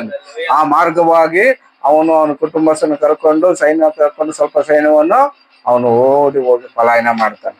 ಪಲಾಯನ ಮಾಡಿದಾಗ ಏನಾಗುತ್ತೆ ಗೊತ್ತಾ? ಆ ಕಸ್ದಿಯರ ಸೈನಿಕ, ಬಾಬೆಲ್ ಸೈನಿಕರು ಏನ್ ಮಾಡಿದ್ರಂತೆ, ಅವನನ್ನು ಹಿಂದಟ್ಟಿ ಹೋಗಿ ಅರಬಾ ತಗ್ಗಿನಲ್ಲಿ ಅವನನ್ನು ಹಿಡಿತಾರೆ. ಹಿಡ್ಕೊಂಡ್ಬಂದು ಹಮಾತ್ ಪ್ರಾಂತ್ಯವಾದ ರಿಬ್ಲಾದಲ್ಲಿ ನೆಬೂಕದ್ನೆಚ್ಚರನು ಇರ್ತಾನೆ, ಅರಸನಾದ ಬಾಬೆಲ್ ಅರಸನ ಇರ್ತಾನೆ. ಅಲ್ಲಿಗೆ ಅವನನ್ನು, ಅವನ ಕುಟುಂಬಸ್ಥರನ್ನು, ಅವರೊಂದಿಗೆ ಓಡಿ ಹೋದಂತ ಶ್ರೀಮಂತರು ಎಲ್ಲರೂ ಹಿಡ್ಕೊಂಡ್ಬರ್ತಾರೆ. ಹಿಡ್ಕೊಂಡ್ಬಂದಾಗ ಅಲ್ಲಿ ಅವನಿಗೆ ಶಿಕ್ಷೆ ವಿಧಿಸಲಾಯ್ತಂತೆ. ಹೆಂಗೆ ಗೊತ್ತಾ? ಅವನ ಮಕ್ಕಳನ್ನು ಅವನ ಕಣ್ಣೆದರಿಗೆ ಕೊಲ್ಲಿಸಿದರು. ಅವನ ಮಕ್ಕಳನ್ನು ಅವನ ಕಣ್ಣೆದರಿಗೆ ಕೊಂದಾಕ್ಬಿಟ್ರು. ಹೆಂಗಿರುತ್ತದೆ ಪರಿಸ್ಥಿತಿ? ಹೆತ್ತ ಮಕ್ಕಳನ್ನು ಹೆತ್ತ ತಂದೆ ತಾಯಿಗಳ ಮುಂದೆ ಕೊಂದಾಗ ಮಕ್ಕಳು ಒದ್ದಾಡಿ ರಕ್ತ ಸುರಿದು ಸಾಯುವಾಗ ತಂದೆ ತಾಯಿ ನೋಡ್ತಾ ಇದ್ರೆ ಹೆಂಗಿರ್ತದೆ? ಅಲ್ವಾ? ಎಷ್ಟು ಘೋರವಾದದ್ದು ಅಲ್ವಾ? ಅದು ನೆನೆಸುವುದಕ್ಕಾಗಲ್ಲ. ಅಂತ ಭಯಂಕರವಾದ ಶಿಕ್ಷೆ ಇಲ್ಲಿ ಚಿದ್ಕೀಯನ ಜೀವಿತದಲ್ಲಿ ನಡೀತಾ ಇದೆ. ಅವನ ಮಕ್ಕಳನ್ನು ಅವನ ಕಣ್ಣೆದುರಿಗೆ ಸಾಯಿಸಿದ್ದಲ್ಲದೆ ಏನ್ ಮಾಡ್ತಾರೆ, ಅವನ ಜೊತೆ ಇದ್ದಂತ ಶ್ರೀಮಂತನೆಲ್ಲರನ್ನು ಕೂಡ ಸಾಯಿಸಿ ಅವನ ಕಣ್ಣುಗಳನ್ನು ಕೀಳಿಸಿ ಅವನ ಬಾಬೆಲಿಗೆ ಸೆರೆಯಾಗಿ ಹಿಡ್ಕೊಂಡು ಹೋಗ್ಬಿಟ್ರು ಅಂತಾನೆ. ಹಲ್ಲೆಲೂಯಾ. ಅವನ ಕಣ್ಣುಗಳನ್ನೇ ಕೀಳಿಸ್ಬಿಟ್ನಂತೆ. ಅಂತ ಭಯಂಕರವಾದ ಶಿಕ್ಷೆ. ದೇವ್ರು ಹೇಳಲಿಲ್ವ ಬುದ್ಧಿ? ದೇವ್ರು ಹೇಳಲಿಲ್ವ ಅವನಿಗೆ ಮಾನಸಾಂತರ ಕೊಡು, ನಾನು ಹೇಳಿದಂಗೆ ಮಾಡು, ನೀನ್ ಸುಖವಾಗಿ ಸಾಯ್ತೀಯ, ನಿನಗಿಂತ ಶಿಕ್ಷೆ ಬರಲ್ಲ, ಖಡ್ಗ ನಿನ್ನನ್ನು ಹತ ಮಾಡಲ್ಲ, ತಪ್ಪಿಸ್ಕೋ, ಒಳ್ಳೆಯದ ಮಾತನ್ನು ಕೇಳಿ ಸರಿಯಾಗಿ ನಡ್ಕೋ ಅಂತ ಹೇಳಿದಾಗ ಅವನದನ್ನು ತಿರಸ್ಕಾರ ಮಾಡಿ ತಾತ್ಸಾರ ಮಾಡಿದನಂತೆ. ಯೆಹೋವನ ಶಿಕ್ಷೆಯನ್ನು ತಾತ್ಸಾರ ಮಾಡ್ತಾ ಇದ್ದ. ದೇವ್ರೇನ್ ಶಿಕ್ಷೆ ಹಾಕೋದು? ನಾನೇ ಶಿಕ್ಷೆ ಕೊಟ್ಬಿಡ್ತೀನಿ ನನ್ನ ಶತ್ರುವಿಗೆ ಅಂತ ಪ್ರಯತ್ನ ಮಾಡಿದಂತ ಅರಸನ ಬದುಕೇನಾಯ್ತು ಗೊತ್ತಾ? ಅವನು ಕುಟುಂಬ ಸಮೇತವಾಗಿ ಸೆರೆಯಾಗಿ ಹೋದನು. ಅವನ ಮಕ್ಕಳನ್ನು ಅವನ ಕಣ್ಣೆದುರಿಗೆ ಕೊಂದಾಕ್ಬಿಟ್ರು. ಅವನಿಗೆ ಸಹಾಯ ಮಾಡಿದಂತ ಶ್ರೀಮಂತನ ಎಲ್ಲರೂ ಅವನ ಕಣ್ಣೆದುರಿಗೇನೆ ಸಾಯಿಸಿದ್ದಲ್ಲ, ಕಣ್ಣುಗಳನ್ನೇ ಕಿತ್ತಾಕ್ಬಿಟ್ರು ಅಂತ. Hallelujah, hallelujah. 2 ಅರಸುಗಳು ಪುಸ್ತಕ 25ನೇ ಅಧ್ಯಾಯ 6-7. 2 ಅರಸು 25ನೇ ಅಧ್ಯಾಯ 6-7.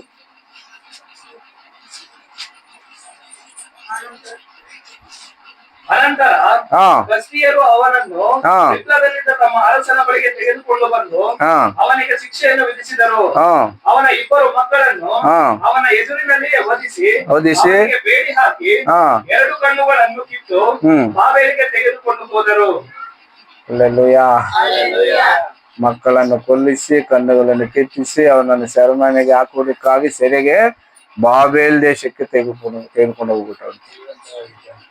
ಅಂದ್ರೆ ನೋಡಿ, ಮನುಷ್ಯ ಯಾವ ರೀತಿಯಾಗಿ ತನ್ನನ್ನು ತಾನೇ ಶಿಕ್ಷೆಗೆ ಒಳಪಡಿಸ್ಕೊಂತಾನಂತಂದ್ರೆ ತನ್ನ ಹೃದಯದ ಕಠಿಣತ್ವದಿಂದ, ತನಗಿರುವಂತ ಅಹಂಕಾರದಿಂದ, ಗರ್ವದಿಂದ. ಕೆಲವು ಸಾರಿ ದೇವರ ಮಾತು ಅವ್ರಿಗೆ ಹೆಂಗಿರ್ತದೆ ಅಂದ್ರೆ ಕಹಿಯಾಗಿರ್ತದೆ. ಹೌದು, ಕಹಿಯಾಗಿರುತ್ತದೆ. ಆ ಕಹಿಯಾದದ್ದನ್ನು ನೀನು ಕುಡಿದರೇನೆ ನಿನ್ನ ಸಿಹಿಯಾದ ಜೀವಿತ ಬರೋದು.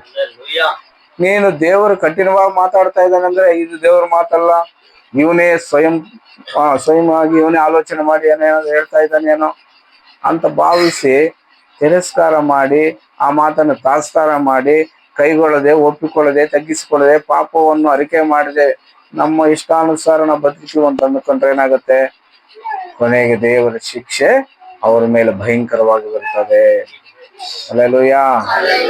ಯೇಸು ಸ್ವಾಮಿ ಲೋಕದಲ್ಲಿ ಬಂದಾಗ ಯಹೂದ್ಯರಿಗೆ, ಇಸ್ರಾಯೇಲರಿಗೆ, ಫರಿಸಾಯರಿಗೆ ಏನಂತ ಹೇಳಿದ್ರು? ನಾನು ತಂದೆಯಿಂದ ಕಲಿಸಲ್ಪಟ್ಟವನು, ನಾನು ಧರ್ಮಶಾಸ್ತ್ರ ನೆರವೇರಿಸುವುದಕ್ಕಾಗಿ ಬಂದವನು, ನಿಮ್ಮ ಪ್ರವಾದಿಗಳು ನನ್ನ ಬಗ್ಗೆನೇನೆ ಪ್ರವಾದನೆ ಮಾಡಿದ್ದು. ಹಲ್ಲೆಲೂಯಾ. ಇಷ್ಟೆಲ್ಲ ಹೇಳಿ ನನ್ನನ್ನು ನಂಬಿರಿ ಎಂಬುದಾಗಿ ಹೇಳಿದಾಗ ಒಬ್ಬನಾದ್ರೂ ನಂಬಿದನ? ಒಬ್ಬರಾದ್ರೂ ಆ ಮಾತಿಗೆ ಒಪ್ಪಿದ್ರ? ಇವನು ದೆವ್ವ ಹಿಡಿದಿದೆ, ಇವನು ಬೆಲ್ಜೆಬೂಲನ ಸಹಾಯದಿಂದ ದೆವ್ವಗಳು ಬಿಡಿಸ್ತಾನೆ, ಇವನು ಹುಚ್ಚು ಹಿಡಿದಿದೆ ಅಂತ ಕುಟುಂಬಸ್ಥರು ಕೂಡ ಅನ್ಕೊಂಡ್ರು ಅಲ್ವಾ? ಮನೆಯವರೇ ನಂಬಲಿಲ್ಲ, ಊರವ್ರು ಯಾರೂ ನಂಬಲಿಲ್ಲ. ಅದ್ಭುತಗಳು ಮಾಡಿದಾಗ ಇವನು ಯಾವುದೋ ಬೇರೆ ದುರಾತ್ಮದಿಂದಲೋ ದೆವ್ವದ ಶಕ್ತಿಯಿಂದಲೋ ಅದ್ಭುತ ಮಾಡ್ತಾ ಇದ್ದಾನೆ ಅಂತಾನೆ ಮಾತಾಡಿಕೊಂಡು. ಹಲ್ಲೆಲೂಯಾ. ಕೊನೆಗೆ ಏನಾಯ್ತು ಅವ್ರ ಪರಿಸ್ಥಿತಿ? ದೇವಕುಮಾರನನ್ನು ತಿರಸ್ಕಾರ ಮಾಡಿದ್ದರಿಂದ ಅವರನ್ನು ದೇವರು ಕಠಿಣವಾದ ತೀರ್ಪಿಗೆ ಒಪ್ಪಿಸಿಕೊಟ್ಟನು. ಹಲ್ಲೆಲೂಯಾ. ಪಿಲಾತನ ಕೇಳ್ತಾನೆ, ಏನ್ರಪ್ಪ ನಿಮಗೆ ಯಾರು ಬೇಕು? ಈ ಒಂದು ಸಬ್ಬತ್ ದಿನದಲ್ಲಿ ನಿಮ್ಗೊಬ್ಬ ಬಂದಿಯನ್ನು ಬಿಡುಗಡೆ ಮಾಡುವ ವಾಡಿಕೆ ಇದೆಯಲ್ವಾ? ನಾನು ನಿಮ್ಮ ಯಹೂದ ರಾಜ, ಈ ಯೇಸುವನ್ನು ಬಿಟ್ಟು ಕೊಡೋದು ನಿಮಗೆ ಇಷ್ಟನಾ ಅಂದ್ರೆ, ಆತನನ್ನು ಮಾತ್ರ ಬಿಟ್ಟು ಕೊಡಬೇಡಿ, ನಮಗೆ ಬರಬ್ಬನನ್ನು ಬಿಟ್ಟುಕೊಡಿ. ಅವನು ಕಳ್ಳ, ಕೋರ ಇಲ್ಲ, ಅವನ್ನೇ ಬೇಕು ನಮ್ಗೆ, ಇವನ್ ಬೇಕಾ? ಬೇಡ ಆಗ್ತದೆ. ಅದಕ್ಕೆ ಪಿಲಾತನ ಹೇಳಿದ, ಇವನ ರಕ್ತಾಪರಾಧಕ್ಕೆ ನನಗೂ ಸಂಬಂಧ ಇಲ್ಲಪ್ಪ ಅಂತ ಕೈ ತೊಳ್ಕೊಂಡ್ಬಿಟ್ಟು. ಆಗ ಈ ಜನ ಎಲ್ಲ ಏನ್ ಮಾಡಿದ್ರಿ? ಇವರೆಲ್ಲ ಮಾತು ಕೇಳಿ, ಫರಿಸಾಯರ ಮಾತು ಕೇಳಿ, ಆತನ ಮೇಲೆ ಶಿಕ್ಷೆ ಕೊಟ್ರೆ ಆ ಅಪರಾಧ ನಮಗೂ ನಮ್ಮ ಮಕ್ಕಳ ಮೇಲೂ ಬರ್ಲಿ ಆ ಶಾಪ ಅಂತ ಹೇಳಿದ್ರಂತ. ನೋಡಿ ಕೊನೆಗೆ ಏನಾಯ್ತು ಗೊತ್ತಾ? ಆ ಶಿಕ್ಷೆ ಅನುಭವಿಸಿದ್ರು. ಕ್ರಿಸ್ತ ಶಕ 70ನೇ ವರ್ಷದಲ್ಲಿ ಟೈಟಸ್ ಅರಸನು ಬಂದಿದ್ದೇನೆ, ಯೆರೂಸಲೇಮ್ ಪಟ್ಟಣವನ್ನೆಲ್ಲ, ದೇವಾಲಯ ಕೆಡವಿ ಪಟ್ಟಣವನ್ನು ಹಾಳು ಮಾಡಿ ಸುಮಾರು 10 ರಿಂದ 12 ಲಕ್ಷ ಯಹೂದ್ಯರನ್ನು ಕೊಲೆ ಮಾಡ್ತಾನೆ ಒಂದೇ ದಿವಸ. ಅವರ ರಕ್ತ ಯೆರೂಸಲೇಮ್ ಬೀದಿಯಲ್ಲಿ ಇಲ್ಲಿವರೆಗೂ ಹರಿಯುತ್ತಂತೆ. ಕಿದ್ರೋನ ಹಳ್ಳ ನೀರಲ್ಲುವಂತ ರಕ್ತ ಹರಿಯುತ್ತಂತೆ. ಹಲ್ಲೆಲೂಯಾ. ಹಲ್ಲೆಲೂಯಾ. ಚಿದ್ಕಿಯನ್ನು ದೇವರು ಏನ್ ಹೇಳಿದ್ರು? ಬುದ್ಧಿ ಹೇಳಿದ್ರು, ನೀನು ಸರಿ ಆಗಪ್ಪ, ನಾನು ಮಾಡ್ತಾ ಇರೋ ಕಾರ್ಯ ನೀನು ಅರ್ಥ ಆಗ್ತಾ ಇಲ್ಲ, ನೀನು ಶರಣಾಗು, ನನ್ನ ಮಾತು ಒಪ್ಕೋ, ಬದುಕ್ತೀಯ, ಚೆನ್ನಾಗಿರ್ತೀಯ ಅಂತಂದ್ರೆ, ಇಲ್ಲ ನಾನು ಒಪ್ಪಲ್ಲ ಅಂತ. ಕೊನೆಗೆ ಅವನು, ಅವನ ಕುಟುಂಬಸ್ಥರು ಸರಿಯಾಗಿ ಹೋಗುವುದಲ್ಲದೆ ಅವನ ಮಕ್ಕಳು ಸತ್ತು ಹೋದ್ರು. ಅವನು ಕಣ್ಣು ಕಳ್ಕೊಂಡು ಹೋಗಿ ಬಾಬೆಲ್ನಲ್ಲಿ ಅವನು ಕೊನೆಗೆ ಅಲ್ಲೇ ಸತ್ತ. ಹಲ್ಲೆಲೂಯಾ. ತಂದೆ ಶಿಕ್ಷೆ ಮಾಡುವಾಗ ನಮ್ಮನ್ನು ಒಪ್ಪಿಸ್ಬೇಕು. ಹಲ್ಲೆಲೂಯಾ. ದೇವರು ನಮ್ಮನ್ನು ಶಿಕ್ಷೆ ಮಾಡುವಾಗ ನಮ್ಮನ್ನು ಒಪ್ಪಿಸ್ಕೊಡ್ಬೇಕು. ದೇವರೇ, ನಾನು ತಪ್ಪುಪ್ಪ, ನಾನು ಪಾಪಿ, ನಾನು ತಪ್ಪಿತಸ್ಥ, ನಾನು ಮಾಡಿದ್ದೆಲ್ಲ ಕೆಟ್ಟದ್ದೇ ಅಂತ ಒಪ್ಪಿಕೊಂಡ್ರೆ ದೇವರು ಕನಿಕರ ತೋರ್ತಾನೆ. ಹೋಗ್ಲಿ ಬಿಡು ಅನ್ಕೊಂತಾರಂತೆ. ನಾನು ಏನೇ ತಪ್ಪು ಮಾಡಿದ್ರು ಕೂಡ ಒಪ್ಕೊಳ್ದೆ ನನ್ನ ಇಷ್ಟಾನುಸಾರವಾಗಿ ಇಲ್ಲ ನಾನು ಮಾಡಿದ್ದೆ ಸರಿ ಅಂತ ನಾನು ಹಠವಾಗಿ ನಿಂತ್ಕೊಂಡ್ರೆ ಏನಾಗುತ್ತೆ? ದೇವರು ಕಠಿಣವಾಗಿ ತೀರ್ಪನ್ನು ಕೊಡ್ತಕ್ಕಂಥವನಾಗಿದ್ದಾನೆ. ಆಮೆನ್. ಅದಕ್ಕೆ ಯೇಸು ಸ್ವಾಮಿ ಕರುಣೆ ಎಲ್ಲಿವರೆಗೂ ಇರ್ತದೆ ಗೊತ್ತಾ? ನಮ್ಮಲ್ಲಿ ಆತ್ಮ ಇರೋವರೆಗೂ ಕರುಣೆ ಇರ್ತದೆ. ನಮ್ಮ ಆತ್ಮ ನಮ್ಮನ್ನು ಬಿಟ್ಟೋಯ್ತಾ, ಕಠಿಣತ್ವ ಬಂದ್ಬಿಡ್ತಾ, ಇನ್ನು ಕ್ರೂರವಾದ ಶಿಕ್ಷೆಗೆ ಬಲಿ ಪಶುವಾಗಿ ನೀನು ಎದು ನೋಡ್ಬೇಕಷ್ಟೇ. ನೀನ್ ಬಲಿಗೆ ಸಿದ್ಧವಾಗಿರೋ ಪಶು ನೀನಷ್ಟೇ. ಆಮೇಲೆ ಸಾಮಾನ್ಯವಾಗಿ ಬಲಿ ಅಲ್ಲ ಅದು. ಹಂಗಾಗ್ತದೆ ಪರಿಸ್ಥಿತಿ. ಅದಕ್ಕೆ ತಂದೆಯನ್ನು ತಿರಸ್ಕಾರ ಮಾಡಬಾರದು, ದೇವರನ್ನು ತಾತ್ಸಾರ ಮಾಡಬಾರದು. ಯಾಕಂದ್ರೆ ದೇವರು ಕಠಿಣವಾಗಿ ಇರ್ತಾನೆ ಇಂಥ ವಿಚಾರದಲ್ಲಿ. 1 ಸಾರಿ 2 ಸಾರಿ 3 ಸಾರಿ ಎಚ್ಚರಿಸ್ತಾನೆ. ನೀನ್ ಮಾಡ್ತಾ ಇರೋ ತಪ್ಪು, ನೀನ್ ಮಾಡ್ತಾ ಇರೋ ಪಾಪ, ನೀನ್ ಹೋಗ್ತಾ ಇರೋ ದಾರಿ ಸರಿ ಇಲ್ಲ, ಇಂಥ ಕಡೆ ಹೋಗ್ಬಾರ್ದು, ಇಂಥವ್ರ ಸಹವಾಸ ಮಾಡಬಾರ್ದು, ಇಂಥವ್ರ ಬೋಧನೆ ಕೇಳಬಾರ್ದು ನೀನು ಅಂತ ಹೇಳುವಾಗ ನೀವೇನ್ ಮಾಡ್ಬೇಕು? ಸರಿಪಡಿಸ್ಕೋಬೇಕು. ಇಲ್ಲ ನಮ್ಮ ಪಾಸ್ಟ್ರಿಂದ ಈ ಪಾಸ್ಟ್ನ ಚೆನ್ನಾಗಿ ಹೇಳ್ತಾರೆ, ಅಂತ ನೀನು ದುರ್ಬೋಧನೆ ಕೇಳಕ್ ಹೋದ್ರೆ, ಕೆಟ್ಟವ್ರ ಸಹವಾಸ ಮಾಡಕ್ ಹೋದ್ರೆ, ಕೆಟ್ಟದ್ದನ್ನೇ ಹಿಂಬಾಲಿಸ್ಕೊಂಡು ಹೋದ್ರೆ, ಕೆಲವು ನೋಡಿ ಎಷ್ಟು ಹೇಳಿದ್ರು ಬುದ್ಧಿ ಕಲಿಯಲ್ಲ. ಅದು ಕ್ರೈಸ್ತರಲ್ಲಿ ಏನಾಗ್ಬಿಟ್ಟಿದೆ ಅಂತ ಸಾಧಾರಣವಾಗಿಬಿಟ್ಟಿದೆ ಇವತ್ತು. ಸಭೆಗಳಲ್ಲಿ ಏನಾಗ್ಬಿಟ್ಟು ಸಾಧಾರಣ ಪಾಸ್ಟರ್ ಪ್ರತಿ ವಾರ ಕೂಡ ಪ್ರಸಂಗದಲ್ಲಿಯೋ ಪ್ರಕಟಣೆಗಳಲ್ಲಿ ಹೇಳ್ತಾ ಇರ್ತಾರೆ, ಸರಿಯಾದ ಸಮಯಕ್ಕೆ ಬರಬೇಕು, ನಾವು ಬರಲ್ಲ. ಸರಿಯಾದ ರೀತಿಯಲ್ಲಿ ದೇವರು ಕಾಣಿಕೆ ಕೊಟ್ಟು ನಾವು ಕೊಡಲ್ಲ. ಸರಿಯಾದ ರೀತಿಯಲ್ಲಿ ಉಪವಾಸ ನಾವು ಮಾಡಲ್ಲ. ಮನಸ್ಸಲ್ಲೇ ಅನ್ಕೊಂತಾ ಇರ್ತೀರ, ಹೊರಗಡೆ ಮಾತ್ರ ಅಲ್ಲೆಲ್ಲೂಯಾ ಸ್ತೋತ್ರ ಆಮೇನ್ ಅಂತ ಹೇಳಿ, ಒಳಗಡೆ ಮಾತ್ರ ಏನು ಮಾಡಲ್ಲ ಆಮೇನ್ ಅಂತ ಇರ್ತಾರೆ. ಹೀಗೆ ಕೆಲವು ವಿಚಾರ ದಿನ ದಿನ ವರ್ಷಗಟ್ಟಲೆ ನೋಡಿ ನೋಡಿ ನೋಡಿ ದೇವ್ರು ಒಂದೇನೋ ಒಂದು ಶಿಕ್ಷೆ ಕೊಟ್ಬಿಡ್ತಾರೆ. ಅದು ಬಂದಾಗ ಆವಾಗ ದೇವ್ರೇ ಅಯ್ಯ ಸ್ವಾಮಿ ಅಂತ ಅವಾಗ ಗೋಲಾಡೋದು. ಅದೇ ಮೊದಲೇ ಮಾಡಿದ್ರೆ ಆ ಕೆಲಸ ಅಲ್ವಾ? ಇನ್ನು ರೋಗ ಬರೋದಕ್ಕೆ ಮೊದಲೇ ದೇವರು ಹುಷಾರಾಗಿರಂದಾಗ ಹುಷಾರಾಗ್ಬಿಡ್ಬೇಕು. ರೋಗ ಬಂದ್ಬಿಟ್ಟು ಹಿಂಸೆ ಕೊಟ್ಟು ತಲೆನೋವು, ಮೈಕೈ ನೋವು, ಆ ಜ್ವರ, ಈ ಜ್ವರ, ಚಳಿ ಜ್ವರ ಎಲ್ಲ ಬಂದ್ಬಿಟ್ಟ ಮೇಲೆ 4-5 ರಗ್ಗುದ್ಕೊಂಡು ಗಡಗಡ ಅಂತ ನಡುತ್ತಾ ನನಗಾಗಿ ಪ್ರಾರ್ಥನೆ ಮಾಡಿ ಪಾಶ್ರೇ ಅಂತ ನೀನು ಕೇಳ್ಕೊಂಡಾಗ ಹೆಂಗಿರುತ್ತದೆ ಪರಿಸ್ಥಿತಿ? ಆ ಮಾತು ದೇವ್ರು ಫಸ್ಟ್ ಹೇಳಿದ್ರಲ್ಲ ನಿನ್ಗೆ, ಆ ಮಾತು ಕೇಳಿದ್ರೆ ಜ್ವರನೇ ಬರ್ತಾ ಇಲ್ಲ ಅಲ್ಲಯ್ಯ. ಅದಕ್ಕೆ ದೇವರು ಏನಾದರೂ ನಮಗೆ ಎಚ್ಚರಿಕೆ ಕೊಟ್ರೆ ಪ್ರೀತಿಯಿಂದ ಸ್ವೀಕರಿಸು ಮನಸ್ಸು ಬರ್ಬೇಕು ನಮ್ಗೆ. ಅದು ದೇವರ ದಾಸರ ಮೂಲಕ ನಿಮ್ಗೆ ಹೇಳುವಾಗ ಅದು ಸ್ವೀಕಾರ ಮಾಡ್ಬೇಕು. ನನಗೆ ಹೇಳ್ತಾ ಇರೋದನ್ನು ತಿಳ್ಕೋಬೇಕು, ತಗೋಬೇಕು ನಾವು. ಆ ಮನಸ್ಸು ಬಂದ್ರೆ ನೋಡಿ ಖಂಡಿತ ನಮಗೆ ಶಿಕ್ಷೆ ತಪ್ತದೆ. ಎಚ್ಚರವಾಗಿರ್ತೀವಿ ನಾವು.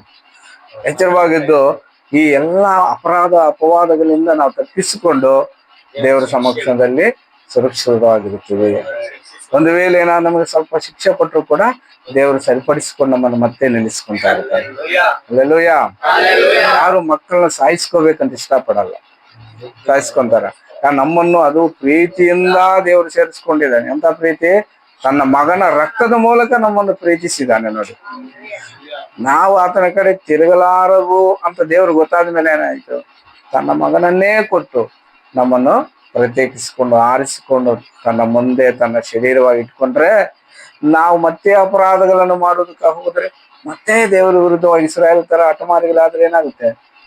ಅವರು 40 ವರ್ಷ ಏನಾದ್ರಂತೆ ಅರಣ್ಯದಲ್ಲಿ ಮನ್ನಾ ತಿಂದು ತಿಂದು ಸತ್ತೋದ್ರಂತೆ. ಹಂಗೆ ನಾವು ವಾಕ್ಯ ಕೇಳಿ ಕೇಳಿ ಸತ್ತೋಗ್ತೀವಿ ಅಂದ್ರೆ ಅಷ್ಟೇ ಆಗತ್ತೆ. ಅದಕ್ಕೆ ನಾವು ಯಾವುದೇ ವಿಚಾರವನ್ನು ಸೀರಿಯಸ್ ಆಗಿ ತಗೋಬೇಕು. ದೇವ್ರು ಹೇಳುವಾಗ ಸೀರಿಯಸ್ ಆಗಿ ತಗೋಬೇಕು. ಅದಕ್ಕೆ ತಾತ್ಸಾರ ಮಾಡಬೇಡ ಅಂತ ಹೇಳೋದು.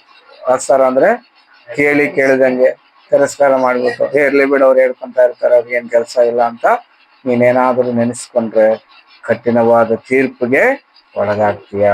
ಆಮೆನ್. ಹಲ್ಲೆಲೂಯಾ. ಅದಕ್ಕೆ ಇದು ತುಂಬಾ ಏನಂತ ಕೇರ್ಫುಲ್ ಆಗಿರ್ಬೇಕಾಗಿರುವಂತ ದಿನಗಳು ಈಗ ನಮ್ಮ ದಿನಗಳು. ಯಾಕಂದ್ರೆ ತುಂಬಾ ಕ್ಲೋಸ್, ತುಂಬಾ ಹತ್ತಿರಕ್ಕೆ ಬಂದ್ಬಿಟ್ಟಿದ್ದೀವಿ ನಾವು. ಎಲ್ಲ ಪ್ರವಾದನೆಗಳು ನೆರವೇರ್ಬಿಡ್ತಾ ಇದ್ವು, ಒಂದ್ರ ಮೇಲೆ ನೆರವೇರ್ಬಿಡ್ತಾ ಇದೀವಿ. ಇರುವುದು ಒಂದೇ ಒಂದು, ಆತನ ಪ್ರತ್ಯಕ್ಷನ ಆಗ್ಬೇಕು, ನಾವು ಹೊಂಟೋಗ್ಬೇಕು ಅಷ್ಟೇ. ಇಂಥ ಹತ್ತಿರ ಕಾಲಕ್ಕೆ ಬಂದ್ರು ಕೂಡ ಜನ ಇವತ್ತಿಗೂ ಕೂಡ ಬುದ್ಧಿ ಕಲಿತಾ ಇಲ್ಲ. ಈಗಲೂ ಕೂಡ ಲೋಕಾನುಸಾರವಾದ ಜೀವಿತ, ಲೋಕದ ವಿಷಯದ ಮೇಲೆ ಮನಸ್ಸು, ಸಂಬಂಧಿಕರ ಮೇಲೆ ಮನಸ್ಸು, ಇನ್ನೊಂದರ ಮೇಲೆ ಮತ್ತೊಂದರ ಮೇಲೆ, ಟಿವಿಗಳ ಮೇಲೆ, ಸಿನಿಮಾಗಳ ಮೇಲೆ, ಸೀರಿಯಲ್ಗಳ ಮೇಲೆ, ಹರಟೆ ಮಾತುಗಳ ಮೇಲೆ ಅಲ್ವಾ? ಹಣ, ಅಂತಸ್ತು, ಬಟ್ಟೆ, ಆಭರಣ, ಒಡವೆ, ಶೋಕಿ ಅಲ್ವಾ? ಎಷ್ಟು ಶೋಕಿ ಮಾಡ್ತೀಯ ನೀನು? ದೇವ್ರಿಗೆ ನಾವು ಅಂದವಾಗಿ ಕಾಣ್ತಾ ಇದೀವ? ಅಂದವಾಗಿ ಕಂಡಿದ್ದೀರಂತಾನೆ ಆರಿಸ್ಕೊಂಡಿದ್ದಾರೆ. ಏನಪ್ಪಾ ನೀನ್ ಮದುವೆ ಮಾಡ್ಕೋಬೇಕಂತ ಏಸಪ್ಪ ನೀನ್ ಆರಿಸ್ಕೊಂಡಿದ್ದಾನೆ ಅಂದ್ರೆ ಎಷ್ಟು ಸುಂದರವಾಗಿ ಕಂಡಿರ್ಬೇಕು ನೀನ್ ಅಲ್ವಾ? ಈಗ ಯಾಕೆ ಮತ್ತೆ ಎಕ್ಸ್ಟ್ರಾ ಪೇಂಟಿಂಗ್ ಏನ್ ಬೇಕು ನಮಗೆ ಅಲ್ವಾ? ಏನ್ ಬೇಡ. ಆತನಿಗೆ ಎಷ್ಟು ಅಂದ ಕೊಟ್ಟಿದ್ದಾನೆ ಅಷ್ಟು ಸಾಕು. ಆತನಿಗೆ ಸಾಕಾಗುವಷ್ಟು ಅಂದ ಸಾಕು ನಮ್ಗೆ. ಎಕ್ಸ್ಟ್ರಾ ಆಯ್ತಂದ್ರೆ ಅದು ಸೈತಾನಿಗೆ ಸಂಬಂಧಪಟ್ಟಿದ್ದು. ಅಲ್ಲೆಲ್ಲೂಯ. ಅದಕ್ಕೆ ಯಾವ ಹೇರ್ ಸ್ಟೈಲ್ ಮಾಡಿದ್ರು, ಯಾವ ಜಡೆ ಹಾಕಿದ್ರು, ಯಾವ ಆಭರಣ ತೊಟ್ರು, ಏನ್ ಮಾಡಿದ್ರು ಕೂಡ ದೇವ್ರು ಅದನ್ನ ಯಾವುದೂ ನೋಡಲ್ಲ.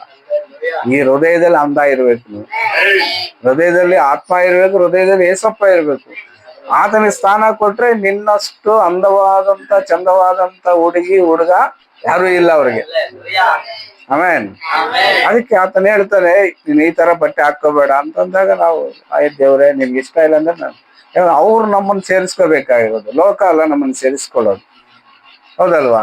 ಈಗ ನೀನು ಮದುವೆಗೆ ಹೋದ್ರೆ ಅವನು ನಿನ್ನನ್ನು ಒಳಗಡೆ ಕರ್ಕೊಂಡು ಹೋಗ್ಬೇಕಾದ್ರೆ ನೀನು ಒಳ್ಳೆ ಚೆನ್ನಾಗಿರೋ ಬಟ್ಟೆ ಹಾಕೊಂಡು ಹೋಗ್ಬೇಕು. ನೀನ್ ಆರ್ಕೊಂಡು ಬಟ್ಟೆ ಹಾಕೊಂಡು ಕೂದಲು ಹಿಂಗ್ ಬಿಟ್ಕೊಂಡ್ಬಿಟ್ಟು ಹೆಂಗೋ ಈಗೆಲ್ಲ ಹಂಗ ಹೋದ್ರೆ ಅವರೇ ಫ್ಯಾಷನ್ ಅನ್ಕೊಂತ ಇದ್ರು ಬಿಡಿ. ಆ ಮದುವೆ ಬೇರೆ ಈ ಮದುವೆ ಬೇರೆ. ನಮ್ಮ ಮದುವೆ ಹಂಗೆಲ್ಲ ಸೇರಿಸಲ್ಲ.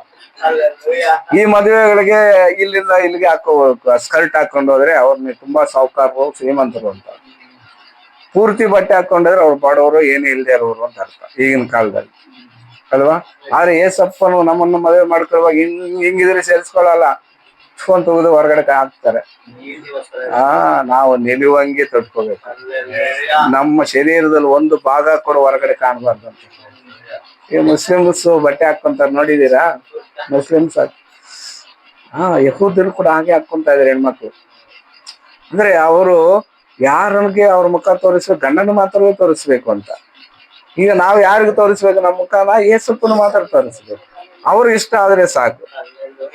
ಅದು ಬಿಟ್ಬಿಟ್ಟು ನಾನು ಲೋಕಕ್ಕೆಲ್ಲ ಇಷ್ಟವಾಗಬೇಕು, ನಾನು ಸುಂದರಿ ಆಗ್ಬೇಕು ಅಂತ ಏನಾದ್ರು ಪ್ರಯತ್ನ ಮಾಡಿದ್ರೆ ನಿನ್ನ ಅಂದ ಚಂದ ಎಲ್ಲ ದೇವ್ರು ಕಿತ್ತಾಕ್ಬಿಡ್ತಾರೆ, ಅಲ್ವಾ? ಚಿದ್ಕಿಯನ್ಗೆ ಎಷ್ಟು ಬುದ್ಧಿ ಹೇಳಿದ್ರು ಅವನು ಬುದ್ಧಿ ಕಲಿಯಲಿಲ್ಲ. ನಾನೇನು, ನನ್ನ ಪ್ರತಾಪ ಏನು, ನನ್ನ ಪೌರುಷ ಏನು ತೋರಿಸ್ಬಿಡ್ತೀನಿ, ಸಾಹಸ ಸಿಂಹ ನಾನು ಅನ್ಕೊಂಡವ್ರು. ಕೊನೆಗೆ ಏನಾಗಿದೆ? ಸಾಹಸ ಸಿಂಹನ ಕಣ್ಣುಗಳೇ ಕಿತ್ತಾಕ್ಬಿಟ್ಟು. ಏನೇನೋ ನೀನು ಕಣ್ಣಿಂದ ನೋಡಿ ಅಹಂಕಾರ ಪಟ್ಟು ಕಣ್ಣುಗಳೇ ಕಿತ್ತಾಕ್ಬಿಟ್ಟು.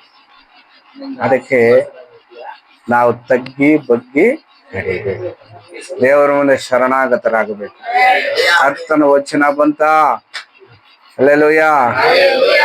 ನಾವು ಎಷ್ಟು ಅಹಂಕಾರಿಗಳು, ಬಂಡರು ದೇವರು, ಎಂತ ಒಂದು ಅಜ್ಞಾನಿಗಳಂದ್ರೆ ವಾಕ್ಯದಲ್ಲಿ ನೋಡುವಾಗ ಎಜ್ರ ಆತನ ಧರ್ಮಶಾಸ್ತ್ರ ಪಾರಾಯಣ ಮಾಡ್ಬೇಕಾದ್ರೆ ಎತ್ತರದ ಪೀಠದಲ್ಲಿ ನಿಂತ್ಕೊಂಡು ಎಲ್ಲಾ ಇಸ್ರಾಯೇಲ್ ಎದ್ದು ನಿಂತು ಗೋಳಾಡ್ತಾ ಕೇಳ್ತಾ ಇದ್ದಾರೆ. ಎಷ್ಟು ಗಂಟೆಗಳಂದ್ರೆ ಒಂದು ದಿನ ಪೂರ್ತಿ ಓದ್ತಾ ಇದ್ರು ಕೂಡ ಅವ್ರು ಕೂತ್ಕೊಂಡಿಲ್ವಂತೆ, ಹಂಗೇ ನಿಂತ್ಕೊಂಡು ಅಳ್ತಾ ಇದ್ರಂತೆ, ವಾಕ್ಯ ಕೇಳ್ತಾ ಇದ್ರು. ಈಗ ಆ ರೀತಿ ಕೇಳೋರು ಇದಾರಪ್ಪ ವಾಕ್ಯ? ಯಾರಾದ್ರು ವಾಕ್ಯ ಕೇಳೋದು ಆ ತರ ಏನು ವಾಕ್ಯ ಹೇಳಿ ಆ ರೀತಿ ಕೇಳೋರು ಇದ್ದಿದ್ರೆ ಇಷ್ಟೊತ್ತಿಗೆ ನಾವೆಲ್ಲ ಪರಲೋಕನೇ ಆಗ್ಬಿಡ್ತಾ ಇತ್ತು ಈ ಭೂಮಿ, ಹೌದಲ್ವಾ? ಇವತ್ತು ವಾಕ್ಯ ಹೇಳ್ತಿದ್ರೆ ಕಠಿಣವಾಗಿದ್ರೆ ಈ ಪಾಸ್ ಪ್ರತಿದಿನ ಏನೋ ಒಂದ್ ಜೋಕ್ ಬಿಡ್ಬೇಕಲ್ಲ, ಒಂದ್ ಜೋಕ್ ಹೇಳಲ್ಲ, ಒಂದ್ ಒಳ್ಳೆ ಸ್ವಲ್ಪ ನಗು ಅಂತ ಮಾತಾಡಲ್ಲ, ಏನೋ ಸೀರಿಯಸ್ ಆಗಿ ಹೇಳ್ತಾರೆ ಇವರು. ಹಿಂಗೆಲ್ಲ ಅನ್ಕೊಂತಾರೆ ಕೆಲವರು. ಅದಕ್ಕೆ ಕೆಲವರು ನಿದ್ದೆ ಬಂದ್ಬಿಡ್ತಾರೆ, ಇನ್ನು ಕೆಲವರು ಸುಸ್ತಾಗ್ಬಿಡ್ತಾರೆ. ಯಾಕಂದ್ರೆ ಬಹಳ ಕಠಿಣವಾದ ಪರಿಸ್ಥಿತಿ ವಾಕ್ಯ ಪ್ರಸಂಗದಲ್ಲಿರುವಂತ ಸಮಯನೇ. ಅವಾಗಲೇ ಶೋಧನೆ ಜಾಸ್ತಿ. ಆರಾಧನೆ ಏನ್ ಚೆನ್ನಾಗ್ ಮಾಡ್ತೀರಾ, ಹಿಡಿಯಕ್ಕಾಗಲ್ಲ, ಹಂಗೋ ಡ್ಯಾನ್ಸ್ ಮೇಲೆ ಡ್ಯಾನ್ಸ್ ಹೊಡಿತೀರಾ, ಅಲ್ವಾ? ಇನ್ನು ಕೊನೆ ಹಾಡಂತೂ ಅಪ್ಪ ಜೋಶ್ ಬಂದ್ಬಿಡ್ತೀನಿ, ಮನೆ ಹೋಗ್ಬಿಡ್ತೀವಲ್ಲ ಅಂತ ಆ ಸಂತೋಷ ನೀನು ಚೆನ್ನಾಗ್ ಆಡ್ತೀರ. ಪ್ರಸಂಗ ಎತ್ಕೊಂಡಾಗ, ಬೈಬಲ್ ತಗೊಂಡಾಗ ಎಲ್ಲಾರ ಮನಸ್ಸು, ಎಲ್ಲಾರ ಕಣ್ಣು ಗಡಿಯಾರದ ಮೇಲೆ ನಿಲ್ತದೆ. ಇನ್ನೆಷ್ಟೊತ್ತೋ ಏನೋ, ಇನ್ನೆಷ್ಟೊತ್ತೋ ಏನೋ, ಅವಾಗ ಅಲ್ಲೇ ಸ್ತೋತ್ರ ಅಂದ್ಬಿಡೋದು. ಆಮೇಲೆ ಏನು ಮನಸ್ಸಲ್ಲಿ ಒಂದ್ ಕಡೆ ಆಲೋಚನೆ, ಯಾಕೆ ಇವತ್ತು ಪಾಸ್ಟರ್ ತುಂಬಾ ಹೋಗ್ತಾ ಇದಾರೆ, ರೈಲ್ ಜಾಸ್ತಿ ಬಿಡ್ತಾ ಇದಾರೆ ನೋಡಿ. ದೇವರ ಮಾತಿಗೆ ನಮಗಿರುವ ನಮ್ಮ ಮುಂದೆ ಇರುವ ಬೆಲೆ ಎಷ್ಟಪ್ಪ ಅಂದ್ರೆ ಅಷ್ಟೇ. ಅಂದ್ರೆ ಒಂಥರ ತಾಸ್ತಾರೆ. ಎಷ್ಟೋ ಪ್ರಸಂಗಗಳು ಕೇಳ್ತಾ ಇರ್ತೀವಲ್ಲ ಬಿಡು, ನಮಗೆ ಅನುದಿನದ ಆಹಾರ ಅಲ್ವಾ ಇದು? ಇವತ್ತು ತಿಂದಿದ್ದು ನಾಳೆ ಮತ್ತೆ ಇದೇ ತಿಂತೀಯ? ನಮ್ಮನೆ ಇವತ್ತು ಇಡ್ಲಿ ಮಾಡ್ಕೊಂಡು ಮಾರನೇ ದಿನ ಇಡ್ಲಿನೇ ತಿಂತೀಯಾ? ಬೇಡ, ಬೈರೋದು ಬೇಕು ಅಂತದೆ ನಿನ್ನ ಮನಸ್ಸು, ನೀನೇ ಒಪ್ಪಲ್ಲ. ಅಂಥದ್ರಲ್ಲಿ ನೀನ್ ಯಾವಾಗೋ ರಕ್ಷಣೆ ಹೊಂದಿದಾಗ ಕೇಳಿದಂತ ಪ್ರಸಂಗ ಇವತ್ತಿಗೂ ನಿನಗೆ ಹಂಗೆ ಇರ್ತದದು. ಪ್ರತಿದಿನ ಅಪ್ಡೇಟ್ ಆಗ್ತಾ ಇರ್ತದೆ, ಪ್ರತಿದಿನ ಹೊಸದು. ಪ್ರತಿದಿನ ಮನ್ನ ನಾವು ಆರಿಸ್ಕೊಂಡು ರೊಟ್ಟಿ ಮಾಡ್ಕೊಂಡು ತಿನ್ಬೇಕು.